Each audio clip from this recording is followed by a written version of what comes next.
everyone, and welcome to today's episode on GST.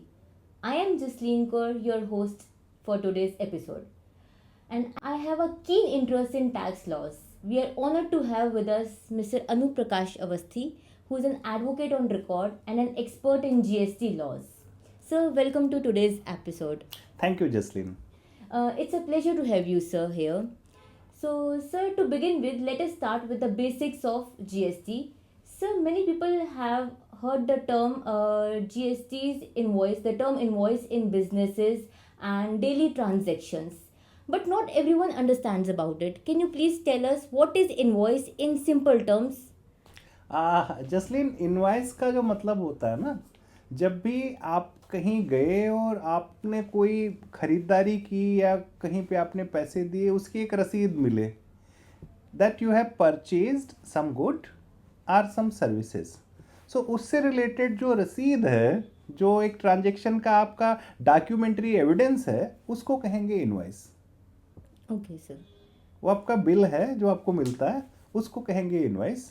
और GST के context में invoice बड़ा इंपॉर्टेंट हो जाता है, because if you see GST invoice that must contain the GST number of the person who is issuing that invoice, because that shall form the entire chain of GST input tax credit and entire mechanism, filing, etc., etc. So this is the basis, very basic step of delving into various realms of GST. So invoice is, that's why, very important.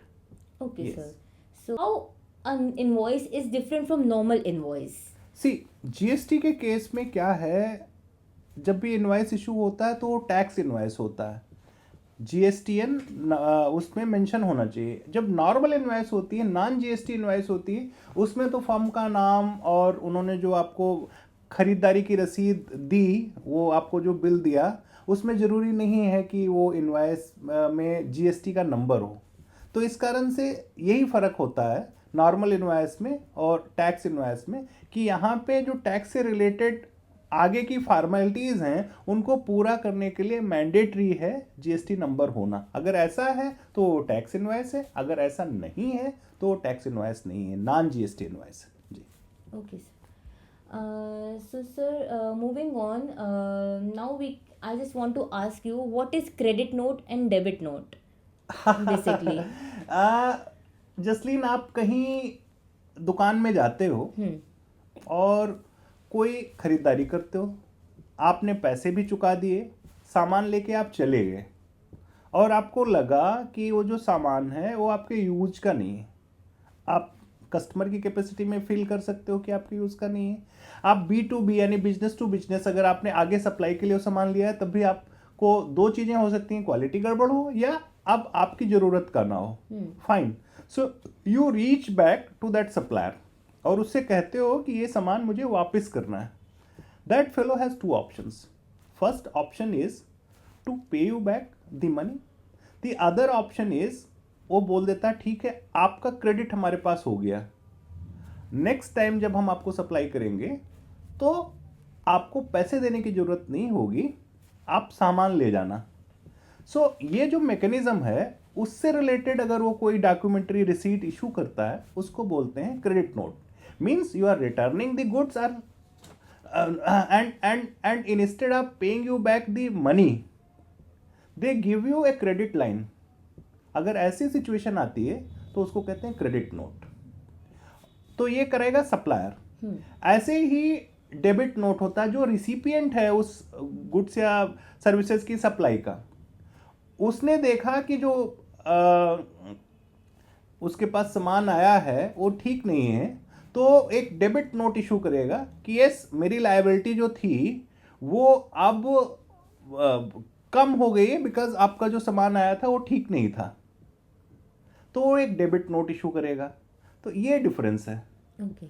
तो credit note issue करेगा supplier और debit note जो issue होता है जो recipient है उसकी तरफ से. तो ये अंतर होता है. Okay, sir.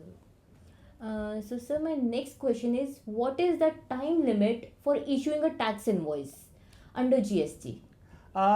ये तो टाइम लिमिट अलग अलग हैं, बट है कि मोस्टली आपको 30 दिनों के अंदर जो जीएसटी इनवॉइस है वो जारी करना मैंडेटरी है। अदरवाइज तो नॉर्मल प्रोसेस में तो you need to issue invoice simultaneously. जब आपका जो गुड्स या सर्विसेज जा रही हैं उसी पॉइंट ऑफ ट्रांजेक्शन पर आपको टैक्स इनवॉइस जारी करना है, but you can delay it. Okay yes yes. Okay sir. So sir my last question is what is an e invoice? जैसे आजकल बहुत ई इनवॉइस का बहुत ट्रेंड चल रहा है और लोगों में जानने की भी उत्सुकता है, बट है क्या, किसी को एक्चुअल में पता नहीं है कि इनवॉइस है क्या? ई इनवॉइस का क्या मतलब होता है? ऐसी इनवॉइस जो डिजिटल सिस्टम में इशू हो। इलेक्ट्रॉनिक इनवॉइस जरूरी नहीं है कि उसको फिजिकली प्रिंट लिया जाए और उसके ऊपर आप सिग्नेचर करें और इनवॉइस बने, जो नॉर्मल प्रोसेस में ट्रेडिशनल इनवॉइस होती है। सो ई इनवॉइसिंग इज इलेक्ट्रॉनिक इनवॉइस।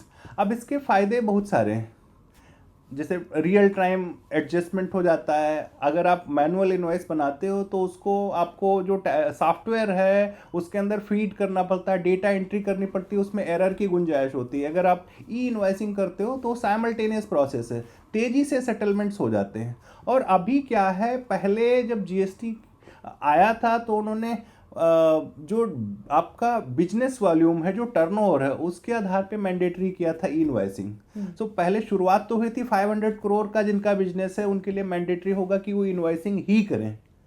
अब स्लोली ग्रेजुअली ये जो लिमिट आई है वो कम करके 5 करोड़ का भी अगर आपका टैक्स आपका टर्नओवर है तो आपको इनवॉइसिंग करनी पड़ेगी। तो इन्वायरमेंट फ्रेंडली है, टेक बेस्ड है, एडजस्टमेंट तेज़ी से होता है। और अगर आप ई इनवॉइसिंग करते हैं तो जो इनपुट टैक्स लेने की प्रोसेस है, आपका जो टैक्स फाइलिंग है वो प्रोसेस है, वो उसमें ऑटोमेशन हो जाता है, वो तेज़ी से हो जाता है। इस कारण से बिजनेस की जो स्मूथनेस है वो बढ़ जाती है, ट्रांजैक्शन की स्मूथनेस बढ़ जाती है और एक वेलकम स्टेप है। अब तो बहुत सारे लोगों को अब वो सीख भी गए हैं, थोड़ा टाइम लिया सिस्टम ने, बट है अब तो मोस्टली सभी सीख गए हैं। तो इस कारण से एक अच्छा वेलकम स्टेप है ई इनवॉइसिंग का। जी। Okay, sir. Thank you so much, sir. You have shared such informative and such valuable insights regarding GST and its invoices. And thank you so much, sir, for coming here. Thank you, Jasleen, for such a nice discussion. Thank you Thank so you so much. much.